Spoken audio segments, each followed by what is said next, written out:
Selamat pagi, Bapak-bapak, Ibu-ibu, saudara-saudari dimanapun berada. Shalom berkah dalam.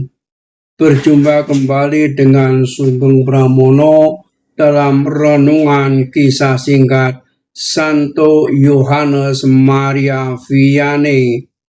Yohanes Baptis Maria Vianney lahir tanggal 8 Mei 1786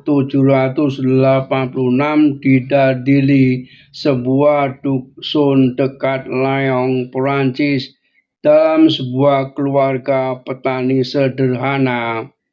Rumah keluarga Vianney yang terletak di antara perkebunan anggur yang indah itu telah dikenal orang dari generasi ke generasi sebagai rumah orang-orang miskin, sebagai wisma para pengemis yang berkelana.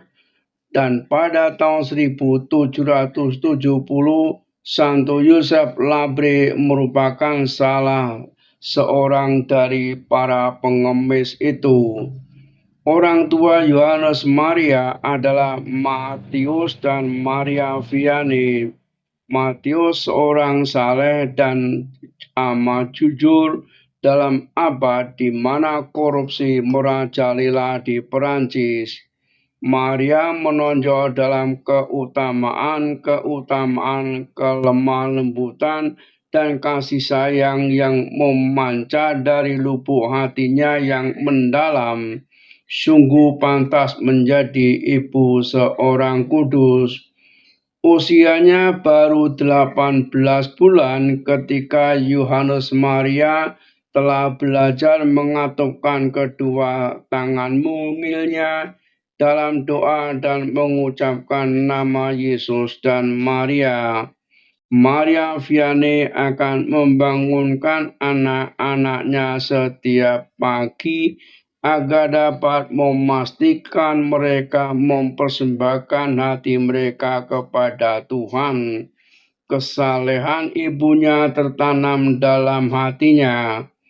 Pada masa kanak-kanak Yohanes Maria, karena anti klerus, anti gereja dari revolusi Prancis yang pecah tahun 1789, para imam yang tidak menandatangani sumpah setia kepada negara dibuang dalam pengasingan. Sebagian imam terpaksa hidup dalam persembunyian. Jika tertangkap, gulotin atau hukuman pancung telah menanti. Segera saja pintu-pintu gereja di Dardilly disegel dan praktek iman Katolik dilarang oleh pemerintah. Tahun 1799, Napoleon Bonaparte menjadi penguasa absolut Prancis.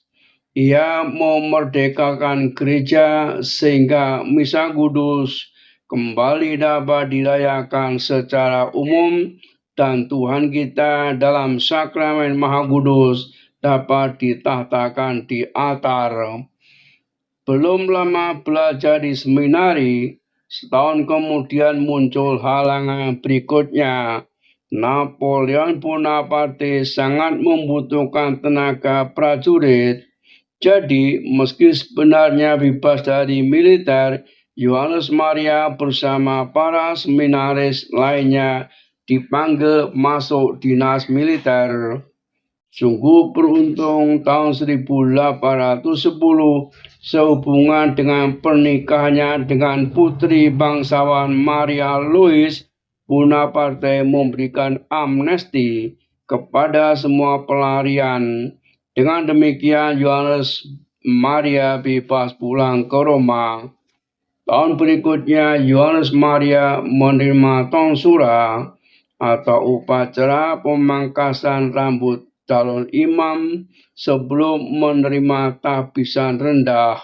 Upacara ini dihapuskan sejak tahun 1972. Kemudian belajar filsafat setahun lamanya di seminari menengah Verrières. Akhirnya tanggal 2 Juli 1814 pada pesta Santa Peran Maria mengunjungi Elizabeth, Abe Vane ditabiskan sebagai subdiakon dan tanggal 12 Agustus 1815 ia ditabiskan menjadi imam selamanya. Pada mulanya, karena pengetahuannya dianggap tidak mencukupi, yang berwenang tidak memperkenankan Pater Vianney melayani sakramen pengakuan dosa. Tetapi ternyata Tuhan suka bergurau juga, sebab tak lama lagi ia akan harus melayani pengakuan dosa hingga 18 jam dalam sehari. Tahun 1827, damai telah meliputi Ars, sebab semua yang tinggal di sana selaras dengan rancangan ilahi. Orang-orang di segenap penjuru Perancis mendengar apa yang telah terjadi di Ars. Banyak dari antara mereka datang mencari kedamaian di sana dan menemukannya dalam kamar pengakuan dosa imam yang kudus itu.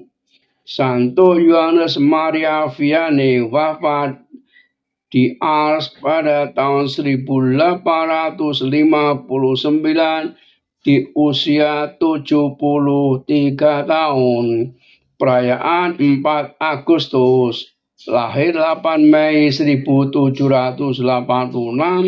kota asal dari Lyon, Perancis.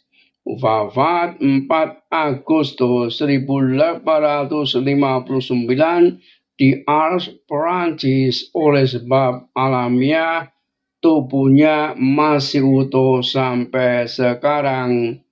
Beatifikasi 8 Januari 1905 oleh Santo Paus Pius ke-10.